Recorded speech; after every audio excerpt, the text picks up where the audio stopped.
Hi, today I'm talking about bunions. I'm busy with Happy Toe Tuesdays and I get a lot of questions about bunions, but today I couldn't find a good picture. So if you have a good picture of a bunion, you can send me for research. That would be great. So bunions is usually when the big toe deviates. So instead of having a square or rectangular foot, you have a big toe that sticks out more than usual. And that creates problems because everybody thinks you should have a rectangular foot, and now you try to put it in a shoe and you've got a shoe with a foot that's square with a bump. Can you see? So and you get one on the other side, on the pinky toes side, and that they call a let me just see, Taylor's bunion. I always forget the name, or bunionette. So basically the reason why people get this is usually it's because the ligaments tend to become loose and the bones start moving, especially if you're getting older. This is something normal that happens. Usually when somebody has bunions, they'll have family history of bunions. My mother had it, my grandmother had it. There's a couple of things that can help it to bring it on faster, like wearing shoes that's high-heeled. High-heeled shoes will help you get your bunion faster. So this is a big problem. Or even if you get things like arthritis, will also help you to get it faster. Now usually if your bunion is really bad, you can go for surgery, and it's good surgery to have. 6 weeks later you're on your feet and you're up and going. Sometimes it can reoccur, but a lot of people are happy with it. Sometimes also happens, it makes the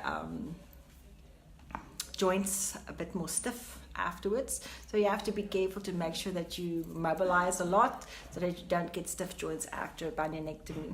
But if you don't want to consider surgery, there's a couple of options that you can do. You get a toe spreader. It's a gel spacer you put in between your big toe and your next toe, and the gel spreader just helps to realign the foot that it's square again, fits into a shoe, and that means that your smaller fitting shoes will be tight, and but at least you won't have the bunions knob rubbing against your shoe.